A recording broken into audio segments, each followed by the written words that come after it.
Shalom, selamat pagi Bapak Ibu Saudara. Shalom. Selamat banyak di tempat ini yang rindu menyembah Tuhan bersama pegang tangannya. Amin. Berikan kemuliaan buat Tuhan.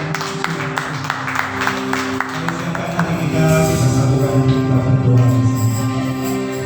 Tuhan Yesus yang baik, mengucap syukur atas segala berkat-Mu, atas segala anugerah-Mu. Sepanjang minggu ini kami lewati Tuhan. Ini saatnya kami datang ke rumah-Mu Tuhan. Kami bawa persembahan kami bawa hidup kami Tuhan. Kami mau menyembah-Mu Tuhan. Satu alasan kami datang ke tempat ini Tuhan, kami hanya mau menyembah-Mu Tuhan. Kami mau mendengarkan kebenaran firman-Mu Tuhan. Ini kami Tuhan, kami siap untuk memuji-Mu Tuhan. Hanya di dalam nama Tuhan Yesus, mari yang siap menyembah Tuhan bersama katakan.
Yesus, Kau Rajaku yang bertahta, yang bertahta, yang berkuasa, yang berkuasa. Yesus Tuhan, Yesus Tuhan, Bapa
Dan membelakan jiwa. Engkaulah Raja atas dunia, yang matikan musuh dan membelakan jiwa.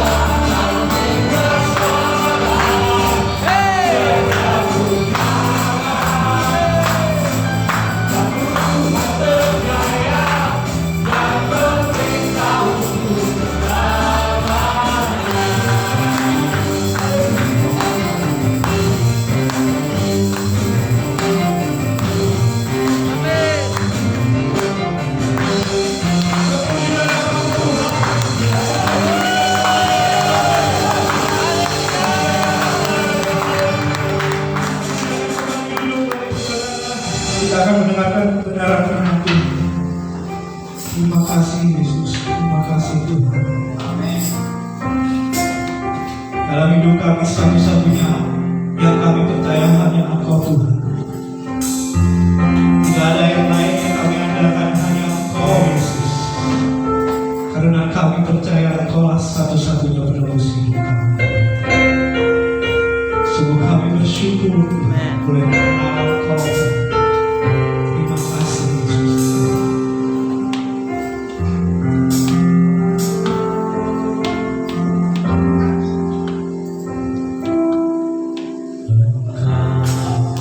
Tuhan yang setia, waktu-Mu selalu yang terbaik. Engkau Tuhan sandaku, dan ku hanya akan berharap padamu.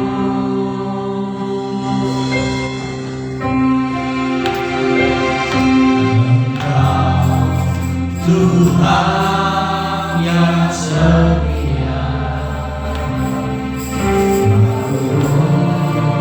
selalu yang terbaik. Engkau Tuhan sandaranku, dan ku hanya akan berharap padamu. Mari Bapak Ibu Saudara katakan satu-satunya.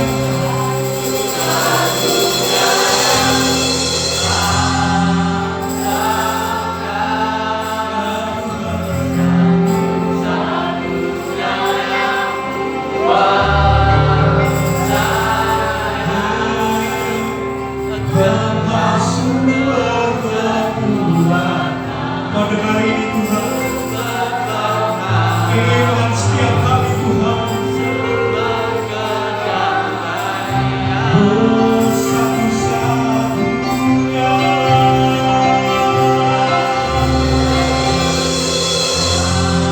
yang kami selalu andalkan. Ku percaya tentang Tuhan memberkati, Tuhan penyembuh, Tuhan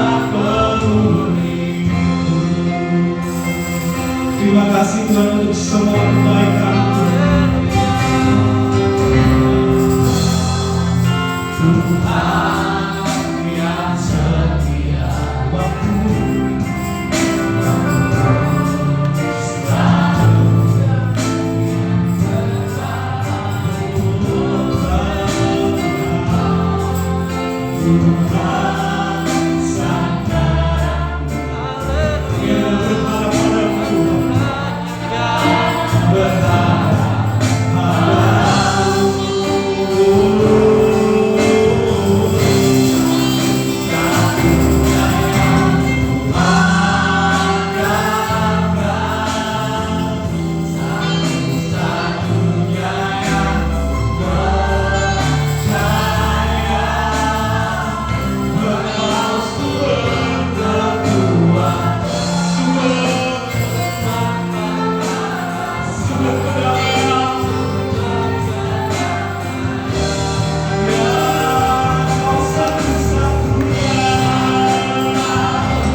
satu-satunya yang kuandalkan,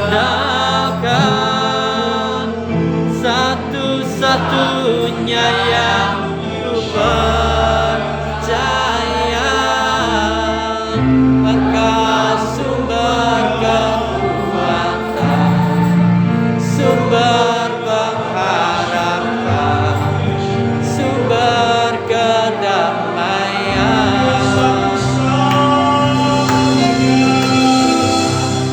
Satunya yang andalkan, satu-satunya yang percaya.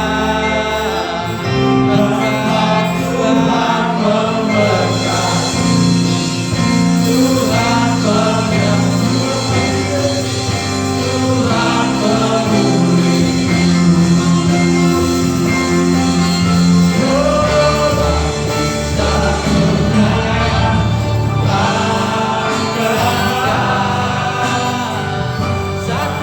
Satu-satunya yang percaya. Engkau sumber kekuatan,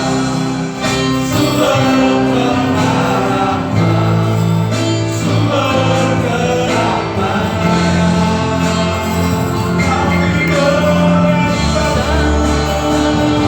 Satunya yang kuandalkan, satunya yang percaya.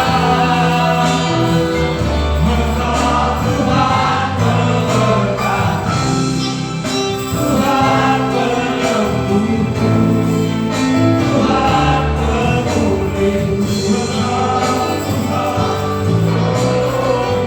Engkau Tuhan memberkati, Tuhan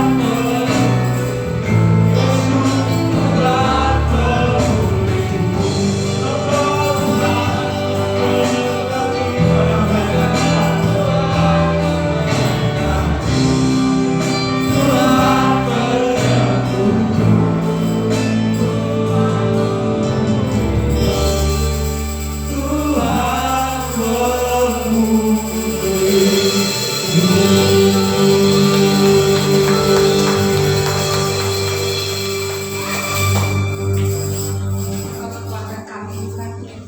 Engkau sumber pengharapan kami, Engkau yang memberkati setiap kami. Engkau Allah andalan kami satu-satunya. Dan pujilah nama-Mu Tuhan. Kalau kami pada pagi hari ini boleh ada di tempat ini, bukan kekuatan dan gagah kami, namun semua anugerah-Mu yang melimpah atas setiap kami, sehingga memberikan kesehatan yang baik buat kami semua. Kami ada sebagaimana kami ada, karena satu-satunya Allah yang memberikan kepada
Saya ingat beberapa waktu yang lalu saya sebenarnya tidak ada.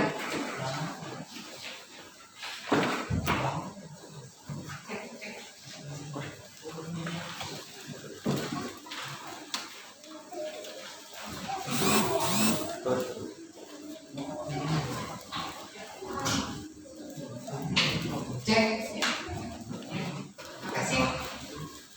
Saya ingat beberapa waktu yang lalu juga dapat jadwal di tempat ini, ya, karena pandemi melanda maka ditunda. Dan hari ini saya berada di tempat ini, saya bersyukur. Terima kasih buat Pak Irmia yang memberikan kesempatan kepada saya. Sebelumnya saya kenalkan sedikit. Nama saya Ibu Beni. Saya melayani di pusat secara organisasi. Saya sebagai bendahara pusat dan juga sebagai ibu dari anak-anak muda di GKI Mahanaim Blitar, ya. Anak saya 51, yang 50 anaknya orang, yang satu anak saya, ya. Dan juga sebagai dari anak saya. Cucu saya banyak, setiap anak kecil yang di Blitar panggil saya Oma, ya. Tidak apa-apa, omanya dari cucu yang banyak. Kalau waktu yang di depan sama Oma, gitu ya. Tuhan, ini saya melayani sebagai pendeta muda di GKI Mahanaim Blitar. Selain itu saya bukan full time dengan gereja. Saya ada usaha di rumah, industri, dan melayani Tuhan di PK dan di kaum wanita, juga di kaum muda, terutama konsentrasi saya di situ. Itu dari saya. Puji Tuhan kalau hari ini boleh ada di sini. Saya bukan dari latar belakang sekolah teologi, tapi saya belajar melalui Bapak Gembala, School of Teaching-nya, dan banyak dibimbing oleh beliau dan juga hamba Tuhan lain di gereja kami, sehingga boleh ada di tempat ini. Semua juga bukan kekuatan dan maunya saya, karena saya pernah mendapatkan satu peristiwa di mana ada satu titik saya harus melakukan sesuatu untuk amin. Itu dari saya, Bapak Ibu Saudara kekasihan Tuhan. Dan hari ini saya mau menyampaikan renungan di tempat ini dengan judul renungan menyikapi segala persoalan dengan bijak. Menyikapi segala persoalan dengan bijak. Sebenarnya saya tanya dulu, di sini kira-kira ada enggak yang enggak punya persoalan? Di sini ada enggak yang enggak punya masalah? Ada? Enggak ada ya? Saya kira semua orang yang masih hidup selalu ada masalah. Kata Bapak Gembala, uang nggak bisa muncul ngalor kan selain masalah. Artinya sudah mati baru masalah itu tidak ada. Bilang, setiap dari kita pasti ada masalah. Namun kita bisa mengatasi masalah itu dengan cara dunia, cara kita sendiri ataupun cara Tuhan, tergantung bagaimana sikap kita, tergantung seberapa pengenalan kita akan Tuhan, tergantung seberapa karakter kita dibangun di dalam Kristus. Kita bisa berbeda dengan orang di luar sana. Masalah boleh sama, masalah boleh datang. Mungkin kita lebih banyak masalahnya dari mereka. Tapi bagaimana kita terdidik untuk dewasa dalam iman, itu yang menentukan sikap kita. Kita buka Yohanes 9 ayat 1 sampai 7. Yohanes 9 ayat 1 sampai 7. Bukan? Kita baca bergantian ya. Apa judul berikutnya? Orang yang buta sejak lahirnya. Waktu Yesus sedang lewat, dia melihat seorang yang buta sejak lahirnya. 2. Murid-muridnya bertanya padanya, tapi siapakah yang membuat dosa? Orang ini sendiri atau orang tuanya, sehingga ia diberikan hukuman. Jawab Yesus, bukan dia dan bukan juga orang tuanya, tetapi karena pekerjaan-pekerjaan Allah harus dinyatakan di dalam dia.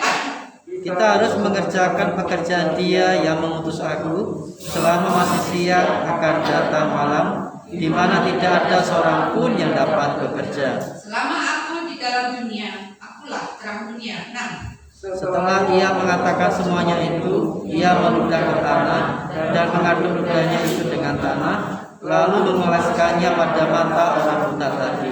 Dan berkata kepadanya, pergilah, basuhlah dirimu dalam kolam Siloam. Siloam artinya yang diutus. Maka pergilah orang itu yang membasuh dirinya, lalu kembali dengan matanya yang sudah melek. Amin. Itu dulu kita baca. Jadi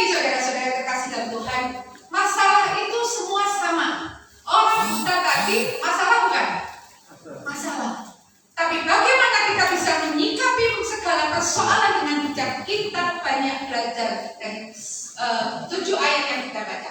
Yang pertama, saat kita menghadapi masalah, cara menyikapinya. Yang pertama adalah tidak mencari kambing hitam. Tidak mencari kambing hitam. Artinya apa? Orang Buddha tadi dikatakan waktu Yesus sedang lewat, ia melihat seorang yang Buddha sejak lahirnya. Murid-muridnya bertanya kepadanya, Rabi, siapakah yang berbuat dosa? Orang ini sendiri atau orang tuanya sehingga ia dilahirkan? Saat kita dalam masalah, yang terjadi yang pertama pasti kita cari siapa toh yang menyebabkan masalah ini ada. Kita selalu mencari kambing hitam dari segala permasalahan yang ada. Ayat ini saya gumuli kembali saat 2 tahun yang lalu sebelum pandemi, kami dari youth ini berkunjung ke anak-anak cacat di Malang. Jadi kebanyakan mereka kalau mau perpisahan, youth yang selesai SMA mau lulus, mereka selalu minta youth camp untuk ada satu momen di mana mereka terakhir kali bersama teman-temannya, kemudian mereka pergi. Tapi kali ini saya bilang tidak usah youth camp. Kalian harus ke YPAC. Maksud saya kepada anak-anak itu supaya mereka ini bisa mengucap syukur bahwa mereka ini hidupnya sudah lebih baik daripada mereka. Di situ saya melihat banyak anak-anak di YPAC Malang ini kebanyakan cacat ganda. Selain tidak bisa ngomong, juga ada yang harus berbaring saja, berdiri saja nggak bisa. Banyak anak-anak yang seusia anak-anak saya yang mengalami hal itu. Nah, di situ saya langsung pada ayat ini juga benarnya Tuhan sama. Jadi salah yang apa toh? Kenapa toh mereka kok harus mengalami seperti ini? Saya tanya, yang cacat ini tadi, anak-anak yang saya kunjungi tadi, kira-kira mempermasalahkan nggak mereka dengan cacat fisiknya? Kadang-kadang mereka sudah tidak mempermasalahkan. Mereka bisa menerima hal itu, mereka bisa menyikapi, bisa hidup dengan kondisi yang sudah seperti ini. Kita seringkali Bapak Ibu Saudara melihat masalah orang lain saja, kita tuh sudah kepo. Hai, kok bisa ada masalah dulu ya? Apa tuh sih salah? Misalnya Mbak Tuhan wes, ngomong kata Mbak Tuhan itu banyak disorot ya Pak. Kita Mbak Tuhan itu artis ya, kayak ikan di akuarium rusak pola gitu loh. Mbak Tuhan nemu apa katanya? Karena kata kosong. Diundang khotbah mesti jangan makan sing enak-enak. Sego goreng, ya toh? Sego bakar, ya toh? Terus nek Mbak Tuhan jadi kuwi mesti ora ndonga. Uripe makne lagi berkati. Selalu mencari kambing hitam dari setiap persoalan masalahnya. Sama saudara, murid-murid melihat orang buta sejarah, dia langsung tanya sama Tuhan Yesus, salah siapa toh? Salahnya siapa sehingga dilahirkan? Stop mulai sekarang. Saat kita menghadapi masalah, sikapi dengan bijak. Lebih baik kita berpikir, lebih baik kita berdoa, lebih baik kita meminta hikmat Tuhan untuk kita menyelesaikan masalah daripada ribut mencari kambing hitam dari masalah. Sudah terjadi. Sudah terjadi, masalah itu sudah ada di depan mata dan sudah dijalani. Seringkali orang lebih kepada masalah itu sendiri, masih ditambah masalah yang baru. Nanti saudara bisa baca ayat 8 sampai 41 dari Perikop. Bagaimana orang buta ini sudah selesai dengan masalahnya, orang masih ribut mencari masalah lain. Sopo yang nyembuhne, hari Sabat dia menyembuhkan, dia bukan datang dari surga, dia bukan Mesias, dia bukan anak Allah yang menyembuhkan. Diurus sampai bertanya kepada orang tuanya, benar tak ini anakmu yang kamu lahirkan sejak lahir cacat, sejak lahir kita? Kok sekarang bisa melek? Caranya bagaimana? Siapa yang melekkan? Hari apa yang? Ini adalah yang terjadi dalam kehidupan kita sehari-hari. Sudah masalahnya belum selesai ataupun sudah selesai, tidak bersyukur, tapi mencari masalah-masalah lain dengan mencari kambing hitamnya, menyalahkan orang lain, golek Kalau bicara masalah ini saya jadi teringat kasus kasusnya Bapak Ahok. Bagaimana beliau harus masuk penjara hanya karena dicari-cari masalah. Mereka mencari kambing hitam dari omongan yang kuat, terus sampai akhirnya bisa menjebloskan Pak Ahok. Begitu beliau keluar, selesai masalah itu, sama dicari kembali ayat yang bawahnya, terus diusut lagi, dikembangkan lagi. Harusnya saat masalah itu selesai, sudah selesai. Kita sama. Masih banyak dari kita yang terus dari kami kita dari permasalahan yang ada, mencari penyebabnya, mencari akarnya, terus nyambung kosong ini. Padahal kalau kita menemukan akar masalahnya, apa masalah itu hilang.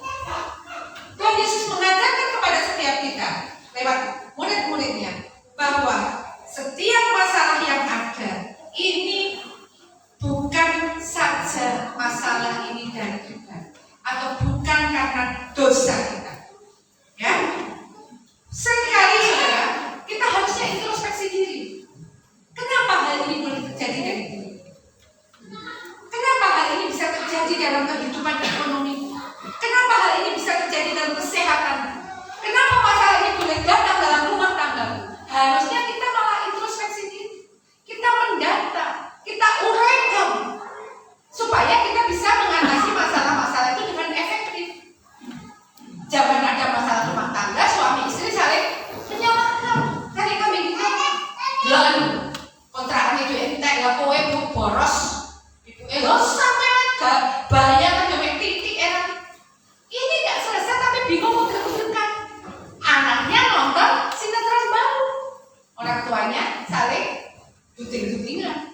Sokor-sokor semua sudah dalam Tuhan, nggak sampai ada UFO melayang.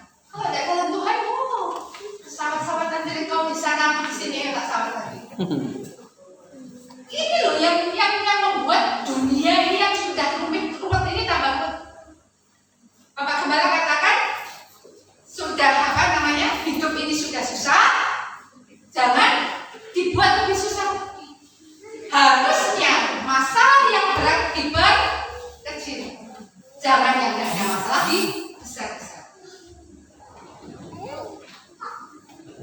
Ayat 3 dikatakan, jawab Yesus, bukan dia dan bukan juga orang tuanya, tetapi karena pekerjaan-pekerjaan Allah harus dinyatakan menjalaninya.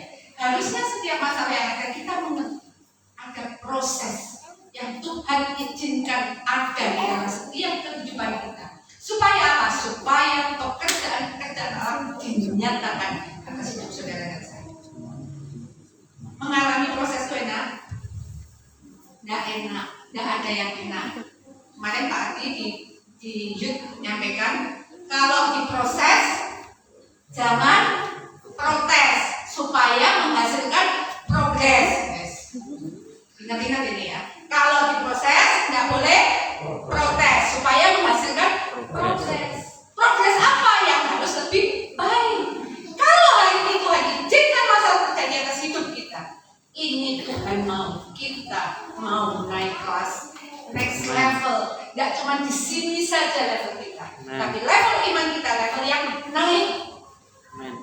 Karena saatnya nanti Tuhan tidak tanyakan apa jabatanmu, berapa banyak uangmu, berapa banyak depositomu, tapi Tuhan tanyakan adakah mendapati iman.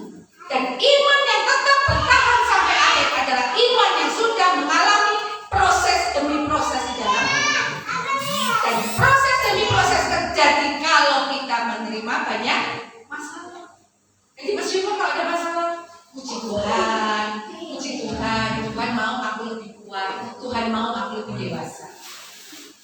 Ini yang harus dilakukan oleh orang-orang percaya yang bisa menyikapi masalah dengan bijak.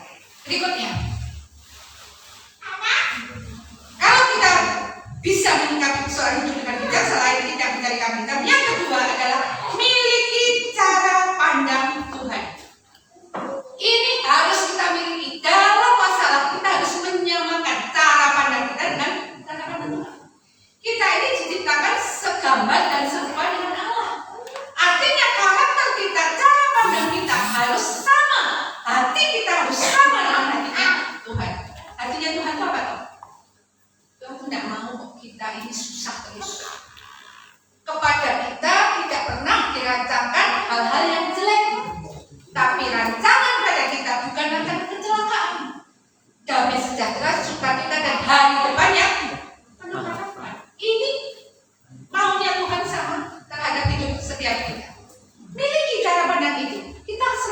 harus positive thinking. Berpikir positif ya tadi. Oh iya ya, ada masalah ini. Tuhan mau aku naik kelas. Tuhan mau aku naik saya. Kita selesaikan masalah ini. Selain kita harus positive thinking, kita harus fokus pada karya Tuhan. Ayat 3-5 kita baca ulang. Jawab Yesus, bukan dia dan bukan juga orang tuanya, tetapi karena pekerjaan-pekerjaan Allah harus dinyatakan di dalam dia. Kita harus mengerjakan pekerjaan dia yang mengutus aku selama masih siang. Akan datang malam, di mana tidak ada seorang pun yang dapat bekerja. Selama aku di dalam dunia, akulah terang. Kalau kita fokusnya kepada maunya Tuhan, kepada karya Tuhan, maka di dalam masalah kita akan tetap produktif. Kalau yang ada di sini bukan positive thinking, yang negatif toh, cari kambing hitam terus, kira-kira bisa tetap bekerja atau enggak? Dalam masalah bisa tetap melayani atau tidak? Bisa tinggalkan gereja, tinggalkan Tuhan. Berserah Tuhan-Tuhanan. Melu Tuhan dalam pena. Melu Tuhan masalah teko terus. Tuhan pernah berjanji di dalam firman-Nya, kalau ikut Tuhan tidak ada masalah. Ada? Tapi dia tidak membiarkan anaknya yang jatuh sampai tergeletak. Tangan Tuhan menopang. Ini jadi sampai masa tuamu, sampai masa putih rambut, aku menggendong kamu. Ini jadi Tuhan. Tidak pernah ada janjinya yang kalau kamu ikut aku, jalan tol mulus, tidak akan ada masalah. Saat aku naik ke gunung, engkau ada. Saat aku lewati lembah kekelaman, engkau pun ada. Ini Tuhan. Semua Tuhan izinkan. Miliki cara pandang Tuhan. Kita berpikir positif. Kita tahu ini untuk kebaikan kita. Kita fokus kepada karya-karya Tuhan dalam hidup kita. Sehingga hidup kita adalah pribadi-pribadi yang produktif, yang tetap hasilkan sesuatu untuk kemuliaan nama Tuhan. Masalah boleh datang. Orang di luar sana bisa melihat kok. Orang Kristen ini beda. Dia hidupnya seperti itu, tapi masih melayani, masih memberi, masih peduli. Kenapa? Ya karena kita memiliki cara pandangnya. Setiap masalah yang ada untuk aku diproses Tuhan, supaya Tuhan dipermuliakan lewat sekalian. Kita ini diizinkan Tuhan mengalami masalah supaya seperti Ayub itu mengenal Tuhan bukan dari kata orang, tapi mengalami sendiri. Seseorang tidak akan pernah mengalami mukjizat kalau dia tidak dalam persoalan. Dia tidak akan mengalami bagaimana pertolongan Tuhan kalau dia tidak pernah dalam kesulitan. Mau hidupnya zona nyaman terus kok, tidak ada masalah. Apa yang mau dialami? Ini loh, zona nyaman ini loh yang bahaya. Anak Tuhan kalau hidup di dalam zona nyaman, kalau dia tidak mengerti, dia akan bahaya. Zona nyaman akan meninggalkan dia dan akhirnya murtad, hanya tinggal waktu saja. Karena dia tidak terbiasa terasah. Ibaratnya anak kecil digandeng terus begitu kita waktu ya mesti kejemuk, orang tahu rasa yang sandung. Tapi kalau kita mesti botan itu biasa, karena kita tahu harus mau berlari harus belajar rangkak dulu. Ya bunda sekarang mau belajar sepeda ya harus berani jatuh. Ini yang Tuhan mau dalam hidup kita. Miliki cara pandang yang positif. Percayai bahwa Allah turut bekerja untuk mendatangkan kebaikan. Ayatnya di mana ini? Roma 8 ayat 28. Kita buka satu ayat ini. Roma 8 ayat 28. Kita baca bersama-sama.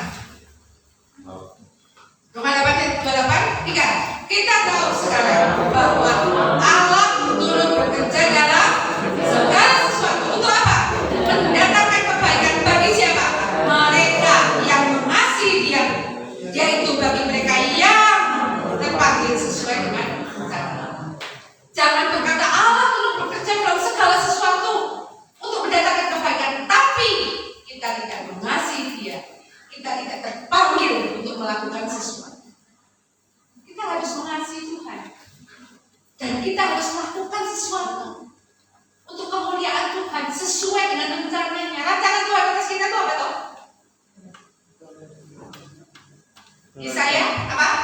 Kita diciptakan untuk kemuliaan nama Tuhan. Sudah belum kita memuliakan nama Tuhan lewat hidup kita? Kalau kita sudah memuliakan Tuhan lewat hidup kita dan kita sudah mengasihi Dia, maka Dia akan bekerja dalam segala sesuatu, dalam baik maupun senang, dalam perkara maupun dalam tidak ada masalah, dalam masalah yang kecil maupun yang besar, Dia akan ikut bekerja untuk mendatangkan kebaikan untuk setiap kita. Ini janjinya Tuhan. Dia akan campur tangan. Orang yang sudah dalam level ini, saudara, sudah benar-benar tidak ada, tidak akan ngomel, tidak akan gundel. Karena apapun dalam hidupnya, dia yakin dan percaya Tuhan turut bekerja dalam segala masalah. Dan pasti akan mendatangkan kebaikan buat hidup. Meskipun hari ini melalui ini, Tuhan izinkan melalui. Karena di depan sana Tuhan sediakan yang lebih baik. Tuhan siapkan di sana jalan keluar. Tuhan siapkan di sana solusi. Tuhan siapkan di sana hari depan yang penuh. Miliki cara pandang yang positif ini. Tuhan Yesus membukakan pikiran para murid, juga membukakan pikiran pada kita hari ini bahwa tidak setiap sakit penyakit, tidak setiap masalah itu dari dosa. Bukan juga setiap masalah, setiap sakit penyakit dari setan, ini juga bukan. Kadang ini yang harus kita perbarui, Bapak Ibu Saudara. Dengan murid-murid dengan gampang salah sopan, dosanya siapa? Ya, cacat. Dosanya dia sendiri atau dosa orang lain? Kita seringkali dalam masalah ngomong dosa apa itu? Tidak, saudara. Tuhan memang izinkan. Bagaimana Ayub dicobai oleh iblis? Tuhan katakan, boleh kamu cobai, habiskan hartanya anaknya, tapi jiwanya sama. Kita diizinkan menghadapi masalah jiwa kita, tetap Tuhan pelihara. Untuk apa? Untuk kita bisa mengatasi segala persoalan. Saya ada sedikit kesaksian tentang poin 1 dan 2 ini, saudara. Pengalaman pribadi saya, kemudian saya saat mempelajari ini, ya itu, waktu itu aku ngalamin. Kira-kira sekitar 3 tahun yang lalu, begitu anak saya lulus ujian skripsi, waktu itu bulan September dia ujian skripsi, saya katakan, dah cepat buat surat lamaran. Nanti begitu nilai keluar, nggak usah nunggu wisuda, kamu terus lamar pekerjaan supaya segera mendapat kerja. Saya itu paling risih kalau orang baru lulus gitu masih nyarinya itu, pikiran saya tuh kasihan gitu. Wong sekolah suwi, kok lulus itu masih harus susah payah lagi. Saya mau gunakan waktu yang ada semaksimal mungkin. Jangan nganggur-ngangguran. Kalau kamu nggak segera bertindak, kok tambah males. Ya terlalu santai. Ini skripsi itu sudah santai, ya. Bulan September waktu itu, sebelum dia ujian skripsi, dia itu magang, saudara. Magang di kantor konsultan. Dia kuliah akuntansi jurusan perpajakan. Dia magang di kantor konsultan, di mana saat magang itu benar-benar pimpinan dari perusahaan itu mengizinkan dia magang. Biasanya anak magang itu kan tidak digaji, ya. Tidak digaji karena magang itu nunut praktek ilmu, tidak digaji. Malah ada tempat magang yang kita harus bayar. Ini dia enggak. Lalu makan seminggu dipanggil sama pimpinannya. Kamu dapat uang makan. Puji Tuhan, saya terus dia selalu seperti, Mam, aku dapat uang makan, puji Tuhan. Saya pikir besok dino 10.000 magang sesasi, besok puji Tuhan. Buat saya seperti itu. Kemudian baru makan 2 minggu dipanggil lagi. Kamu tidak dapat uang makan, tapi kamu dapat gaji part timer. 1 hari kalau tidak salah 100.000. Kan saudara kerja nanti 40 hari di sana. Dapat gaji 100.000 sehari. Jadi 1 bulan berapa? Selama makan dia dapat 4 juta. Saya mau puji Tuhan, bersyukur, sudah bersyukur. Luar biasa buat saya hari itu untuk anak makangan. Di situ pimpinannya dan rekan sekretarinya lalu mengatakan, "Dah, kamu cepat lulus, selesai kuliah langsung ke sini lagi. Dah tanpa tes kamu diterima." Kira-kira saudara, berapa persen dia kan diterima di sini? 99,9 menurut saya. Oh, yang ngasih tahu pimpinannya kok jadi juga seniornya yang makan di situ. Ya pokoknya kamu lulus ke depan, baru ke sini kita terima, nanti bisa tes langsung masuk gabung sama kita. Ini sebagai orang tua sudah ayah saudara cepat buat kasihkan ke sana. Saudara tahu apa yang terjadi. Dia datang kantor konsultan yang tempat dia magang, dia bawa surat lamaran kerja. Mungkin saya mikirnya paling cuma formalitas, loh kamu sudah dikasih tahu seperti itu. Transkripnya, nilainya juga sudah keluar dilampirkan. Saya ingat itu akhir Oktober nilai itu keluar. Dia ke sana, yang terjadi dia harus menghadap HRD. Itu menghadap HRD, kemudian harus tes pagi. Janjinya tadi apa? Nggak tes langsung masuk. Dia tes nanti dikabari ya, ditunggu. Anissa ditunggu juga. Besoknya dikabari dia tidak diterima. Ini simbol ini ya. Anak saya tenang, anak saya itu orangnya sangat tenang, nggak tanpa ekspresi gitu. Aku tidak terima. Ya sudah. Dan terus Miron, nih mamahnya ini ya ekspresif, mudah bereaksi, langsung jegrik. Tapi janjinya dia kamu diterima langsung saya kira kamu paling banyak loh ya kamu mami tidak mulai cari kami kamu. Saya langsung di stop bersama saya. Sudahlah, nggak usah dipersoalkan. Tuhan pasti siapkan ke depan yang lebih baik. Ini rencana Tuhan. Aku sama Tuhan nggak boleh di situ. Nggak tahu kenapa. Ini jawabnya dia. Kimbo saya pendeta. Dia akan ditoto, nanya toto ya toh. Wes pikirannya yang bunyi. Oh gantian gue. Nah, ini cara itu. Sing metu kabeh ya. Bahasa itu semua ya. Sing nanti metu kabeh. Cari kami kita. Itu paling sudah dapat ini terus. Mengembangkan cari kabeh. Tidak memiliki cara pandang. Tidak fokus kepada karya Tuhan. Waktu itu orang ketemu ini, harus nemu gak menutup baju. Saat saya renungkan ini, ya itu aku. Anak gue pinter dari mamanya. Dia bisa miliki cara pandang Tuhan, dia punya fokus. Dia ngomong sudah, pasti Tuhan siapkan pekerjaan yang lebih baik dari ini. Ini pasti. Aku tidak diizinkan Tuhan di situ, tidak tahu ke depan ada apa di kantor itu. Dia bukan pesimis, tidak apa-apa.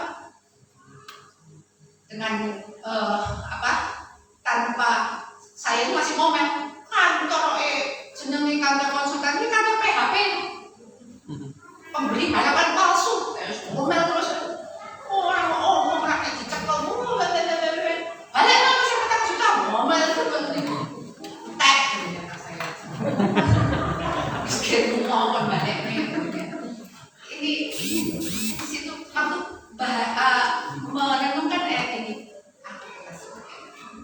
saya pernah mencari kami bukan dari masalah ini, bukan mencari solusi dari masalah itu, bukan fokus kepada karya Allah, tidak mempercayai Tuhan sanggup melakukan segala perkara kepada anak-anaknya.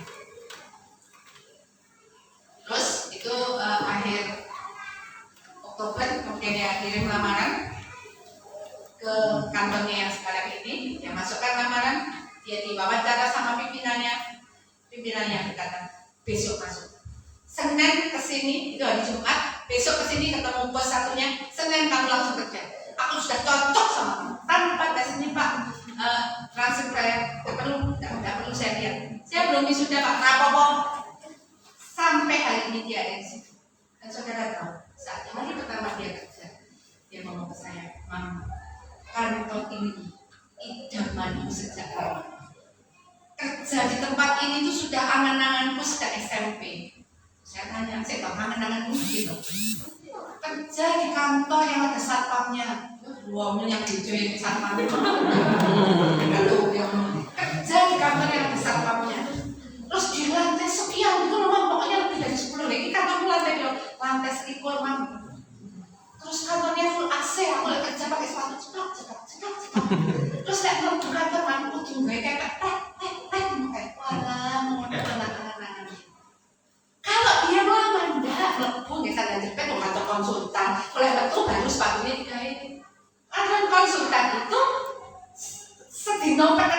Saudara tahu, dia wis dianggap ngadepi angka-angka.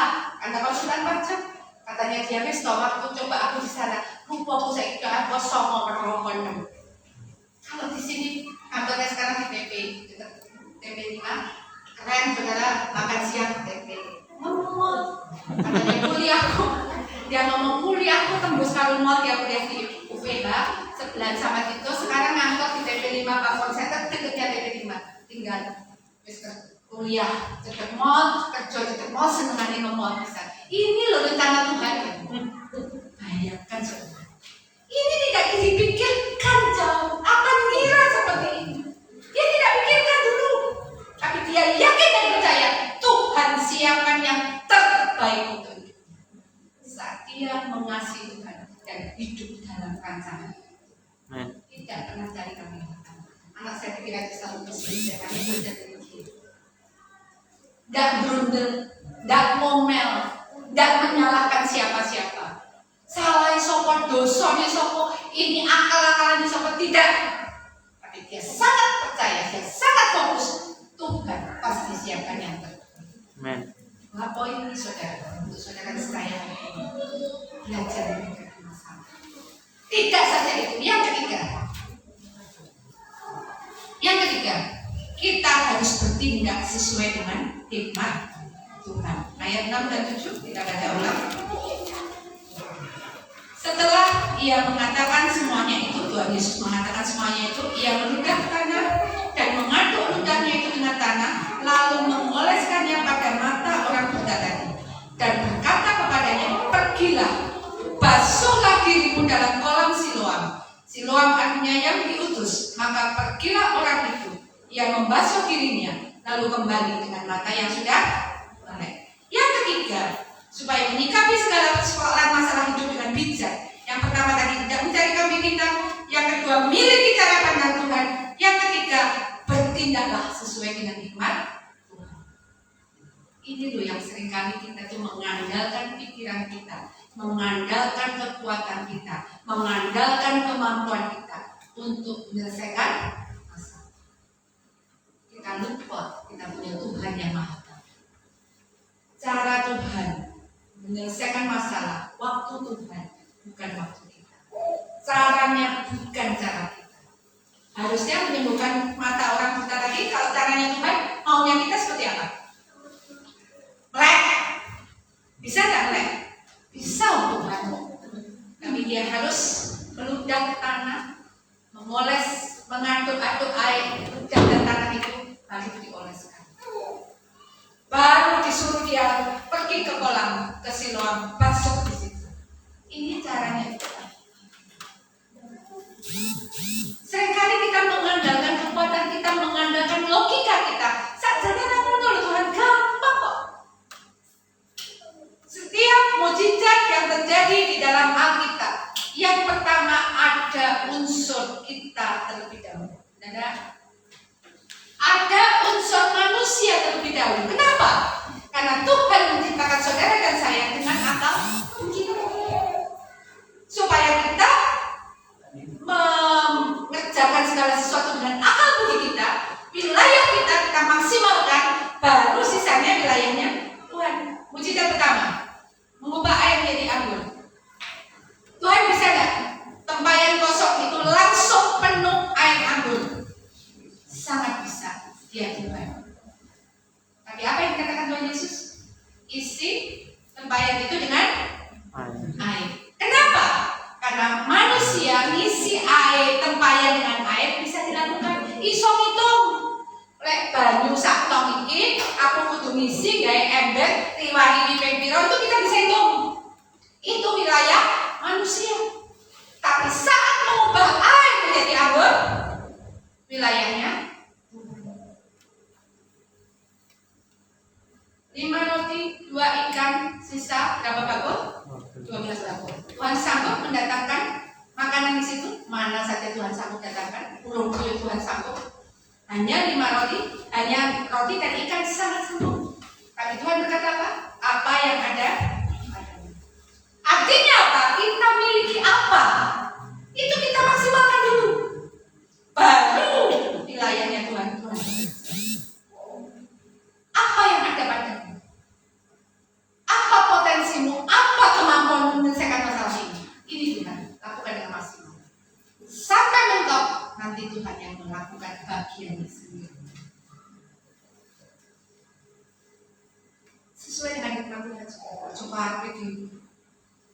masalah Tuhan, masalah pokoknya.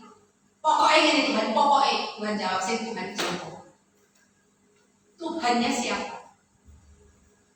Pokok kita mau maksimal, mau bertindak, mau melangkah, masalah itu pasti selesai dengan caranya. Yang sering kali kita lakukan hanya ngeluh, hanya ngomel, hanya ngundel, endingnya menghujat Tuhan, Tuhan tidak adil, Tuhan tidak lihat aku, tidak delok persembahanku, Tuhan tidak lihat pelayananku, kok aku seperti ini? Ini yang terjadi. Kita tidak menyelesaikan masalah kita dengan firman Tuhan, tidak bertindak, tidak lakukan sesuatu.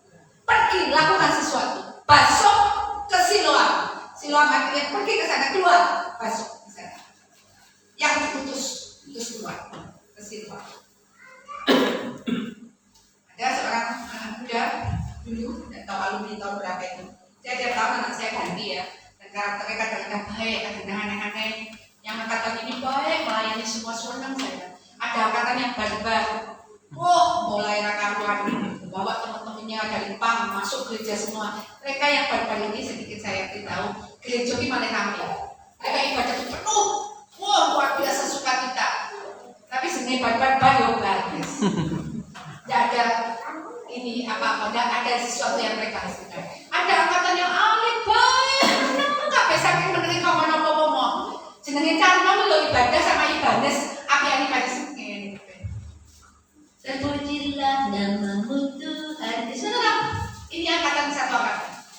Nah, ada satu angkatan di mana ada seorang anak di situ itu angkatannya ini kebetulan ya nggak tahu gimana, nggak bisa menyatu. Oke, ini sama ini, sama ini. Ada yang benar-benar bisa blend jadi satu, anak baru dirangkul siapapun bisa jadi satunya. Nah, saat itu anak ini ada di angkatan itu. Tiap hari saya lihat dia itu selalu mengeluh di medsos, selalu mengeluh di media sosial.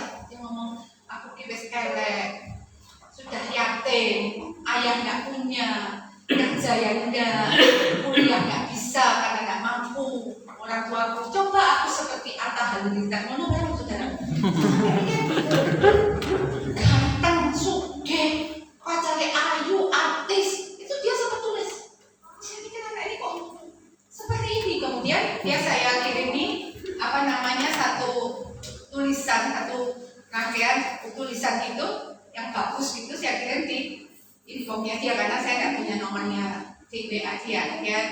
Anaknya mengucilkan diri sendiri gitu loh, nggak mau bergabung, nggak mau, tertutup, sangat tertutup. Dia tulis di sini.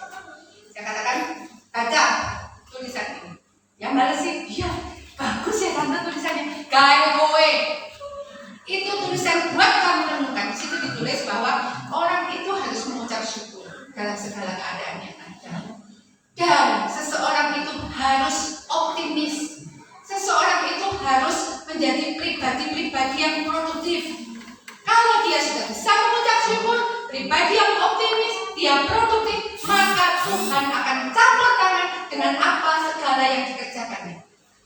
Apa yang dikerjakan tanganmu dibuatnya berhasil.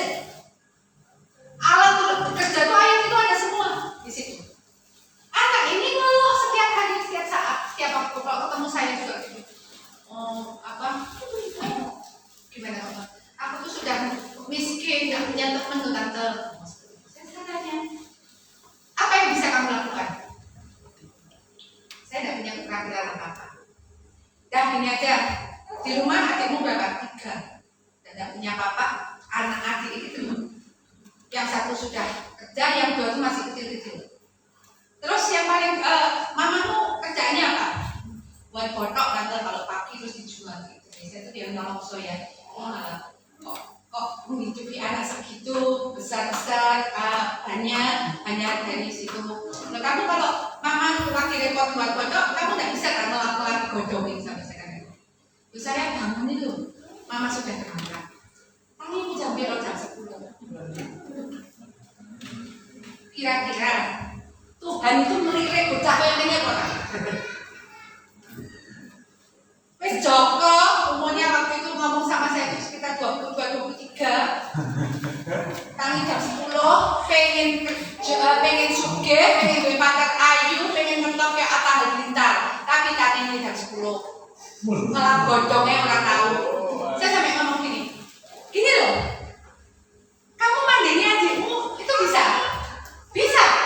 nah kan tidak kamu lakukan. Dan saya bangun nanti saya sekolah kafe. Saya jangan bayi, ambil aku ngomong sama. Wes ini pernah satu ibadah yuk. Ayo jalan dari sini ke belakang sana, bareng tante. Ya kan apa kamu ya? Aku sekolah pucuk, karena dia masih di sini.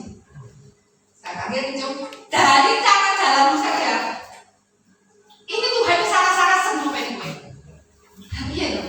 Saya nol dulu. Ini mau saya ketelu deh, telur ikut. Paliannya sudah tidak masuk, saudara. Nah, saya ketelu kan 5 saya masuk ya. Ini telur ikut. Maksudnya saya kan tidak dibayar. Nah, saya 53 dia 23.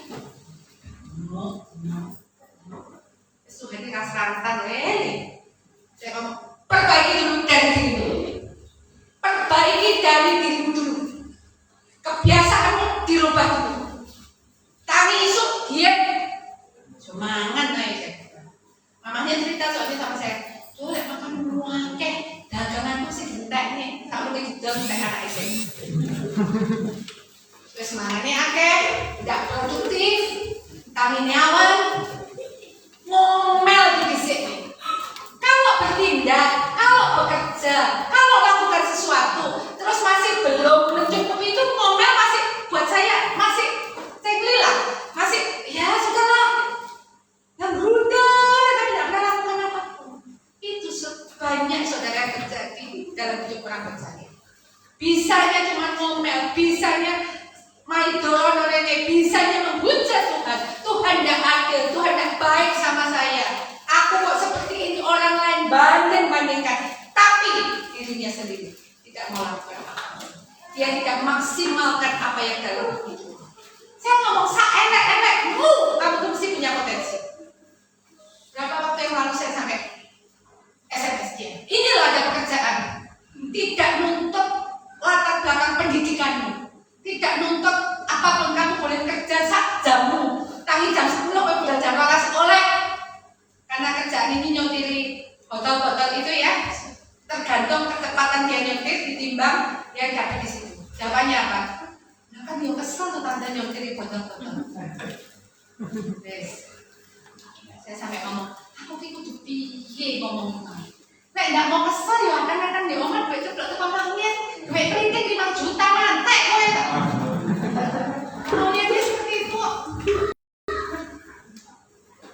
Hikmat Tuhan pakai, tapi juga dengan apa yang potensi dalam hidup. Tuhan beri kita itu akal budi pikiran. Bahkan Kejadian dikatakan apa yang dipikirkan manusia pasti terjadi. Manusia dulu berpikir sampai ke bulan, diguyur. Sekarang sampai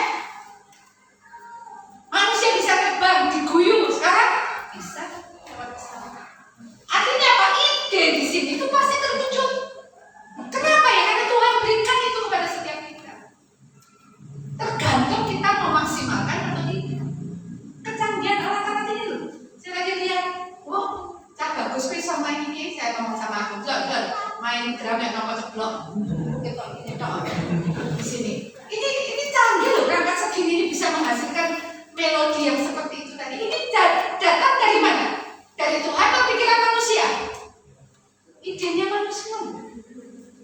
Ini masih seperti ini, komputer secanggih apapun, siapa? Dari idenya.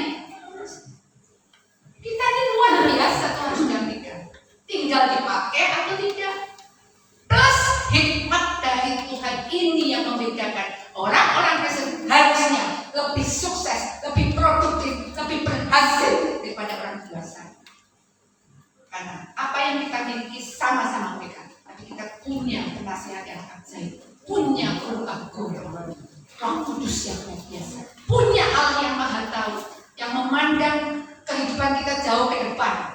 Kalau kita belum ngerti apa maunya. Nek kalau PDW yang dipegang sendiri. Lakukan, saudara, lakukan dengan maksimal. Orang kita tadi dengan keterbatasannya dia berjalan ke Siloam, melakukan apa yang Tuhan mau, dia masuk. Dia juga mau mengalami prosesnya Tuhan. Kalau dia karena dia mau Tuhan, mau hidup, kayak lemah, saya mau tunggu, bisa enggak?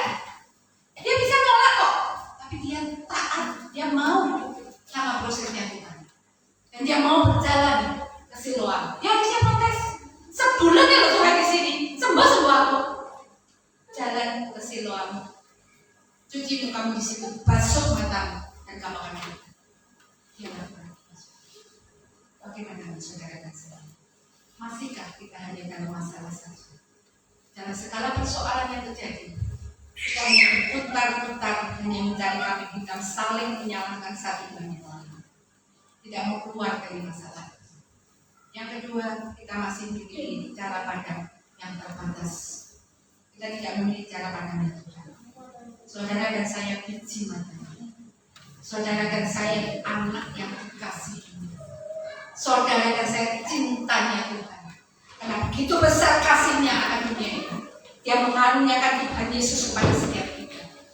Jangankan kesulitan yang ada, apapun Tuhan sanggup penuhi, Tuhan sanggup lepaskan. Tinggal bagaimana sikap kita. Tinggal bagaimana respon kita. Yang berikutnya, maukah kita lakukan sesuatu? Kalau kita tidak mau jemput bola, kalau kita tidak mau melangkah keluar dari masalah yang ada, hanya menunggu Tuhan mentas kita, maka Tuhan juga tidak akan bisa maksimal dalam hidupnya. Maunya Tuhan lakukan bagian maksimal. Hikmat Tuhan akan menyertai kita, selesailah masalah kita, dan kita menjadi pribadi-pribadi yang dewasa yang berbeda. Amin, saudara. Saya tidak tahu saat ini apa masalah dalam hidup saudara, tapi kita punya satu-satunya yang bisa kita andalkan. Sudah hari-hari yang lalu sudah kita lewati bersama dengan Tuhan. Masihkah kita lakukan Tuhan dalam hidup kita? Kalau hari-hari yang lalu Tuhan pelihara, ke depan Tuhan pasti akan tetap memperhatikan Tuhan, memberikan kehidupan kita. Tuhan Yesus memberkati. Saya undang pemain musik WL masuk depan. Mari Bapak Ibu kita berdiri. Kita pujikan satu pujian yang mengekspresikan bagaimana hati kita menyembah Dia sampai dengan hari ini.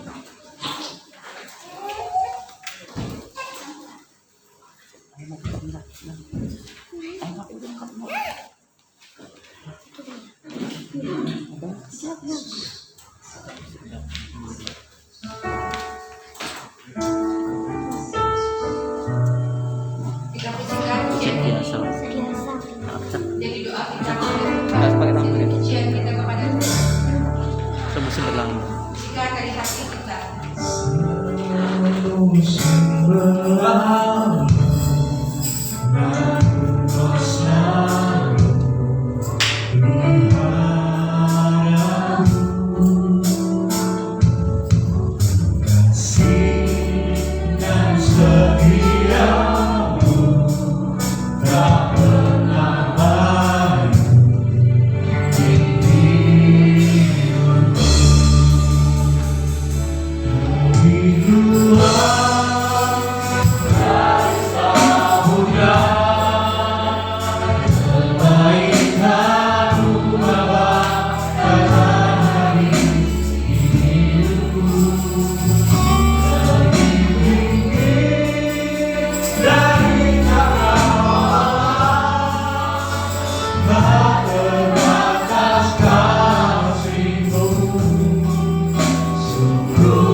pemberian ini. Di dalam nama Tuhan Yesus. Haleluya. Amin. Silakan duduk Bapak Ibu Saudara. Kami serahkan. Sidang Tuhan selanjutnya kami serahkan kepada Bapak Pendeta ini.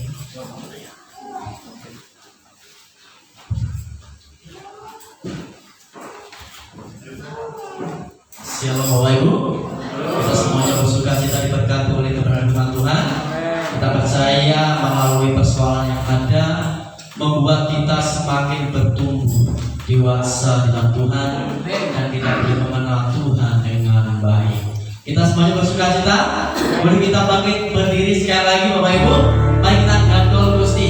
Kita bersyukur pada Tuhan. Bersama Tuhan, mengatakan Tuhan, kita beroleh kemenangan yang besar. Yuk, haleluya. Terima kasih Tuhan. Gandol Gusti. Gandol Gusti. Gandol Gusti. Gandol Gusti. Sabatino. Sabatino. Dino wangi. Gandol Gusti. Yuk, sama-sama semuanya. Gandol Gusti. Gandol Gusti. Gandol Gusti. Sabatino. Sabatino. Dino wangi. Gandol Gusti. Duga aku percaya orang takkan cilaka, angin urip mulia, seranginya hati lain tenteram. Makasih Tuhan, rasa senang, sabar cinta kulogi, gandol Gusti. Tidak maling. Gandol Gusti, gandol Gusti, gandol Gusti. Sabatino, kita wangi gandol Gusti, gandol Gusti, gandol Gusti, gandol Gusti. Amin. Sabatino, kita wangi gandol Gusti. Kula aku percaya orang takkan cilaka, nanging urip mulia, seranginya hatiku ayam tenang, hatiku rasa senang, sabatino kulogi, gandol Gusti. Sabatino. Sabatino kulogi, gandol Gusti. Sabatino, sabatino kulogi. Apa Bapak Ibu? Gandol Gusti.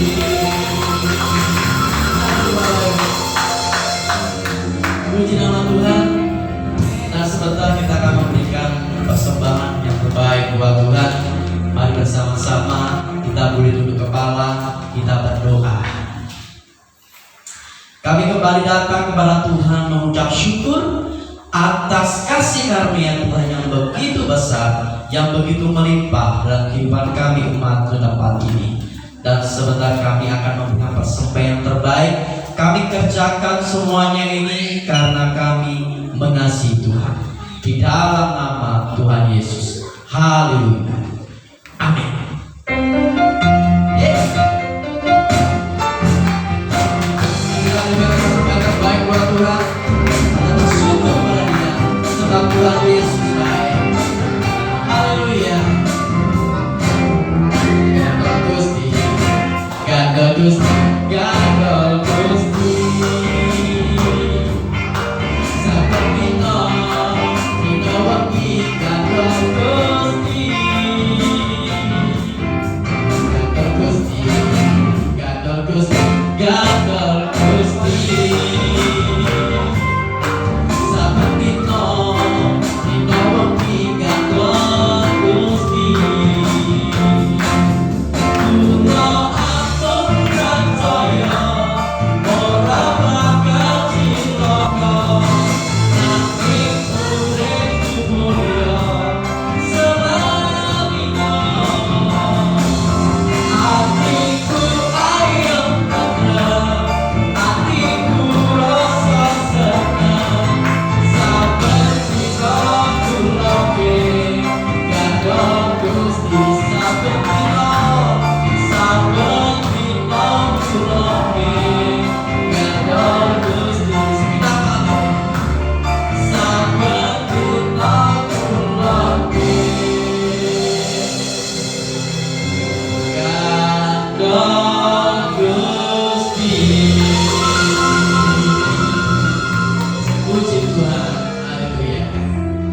Terima kasih sekali lagi kepada Ibu Pendeta Weni bersama tim dari CKI Manaim Blitar, karena terjadwal setiap 2 bulan sekali divisi tim dari pusat akan melayani tempat ini. Ibu semuanya berkat Tuhan dengan firman Tuhan hari ini ya.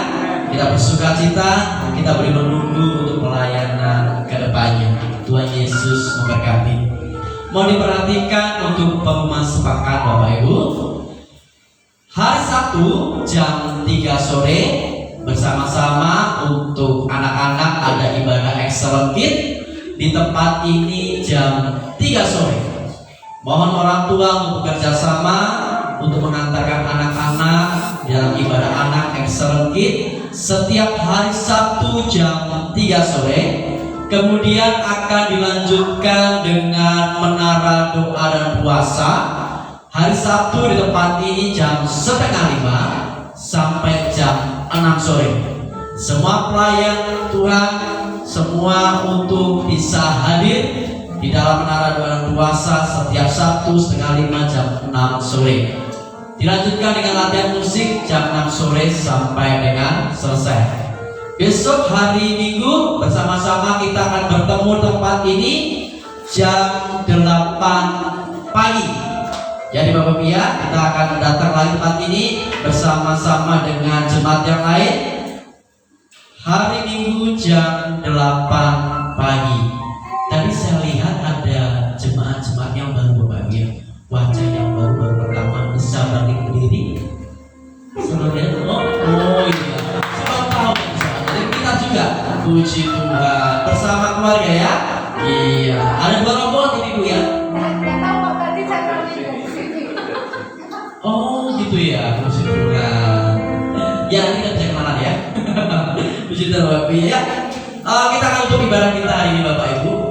LCAD Tuhan Maha Besar. Mari bersama-sama kita boleh bangkit berdiri, kita bersyukur kepada Tuhan. Haleluya. Haleluya. El Shaddai, El Shaddai, Allah Maha Kuasa. Dia besar, Dia besar, Dia besar. El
bersekutu bersama umat-Mu ya Tuhan. Terima kasih ya Bapa, bersatu hati kami berdoa bersama-sama untuk tim pelayanan dari CKI Mana Blitar Tuhan. Kiranya Tuhan memberkati setiap tim yang hadir pada saat ini, yang melayani kami dengan sukacita. Kami semuanya diberkati dengan firman Tuhan, dengan pelayanan musik, dengan PAW, kami semuanya diberkati Tuhan. Demikian juga berkati hamba-hamba-Mu yang telah Tuhan utus ke tempat ini, baik dalam pelayanan, baik dalam keluarga, baik dalam pekerjaan bisnis. Dibuat Tuhan berhasil di dalam nama Tuhan Yesus Kristus. Demikian juga kami berdoa ya Tuhan, buat jemaat Tuhan tempat ini yang dalam kondisi sakit Tuhan. Ada beberapa keluarga yang mengalami kondisi sakit Tuhan. Kami percaya Engkaulah Allah yang berikan kesembuhan. Dari tempat ini kami berdoa di dalam nama Yesus, diberikan kekuatan, kesembuhan, damai sejahtera atas kehidupan umat-Mu yang saat ini ada di rumah mereka masing-masing Tuhan. Kami juga berdoa buat jemaat Tuhan yang menonton live streaming Tuhan. Kiranya Tuhan memberkati umat-Mu. Terpujilah nama-Mu. Saudaraku ini kasih Tuhan, mari bersama-sama kita boleh membuka tangan kita. Kita menerima berkat di dalam Tuhan kita Yesus Kristus.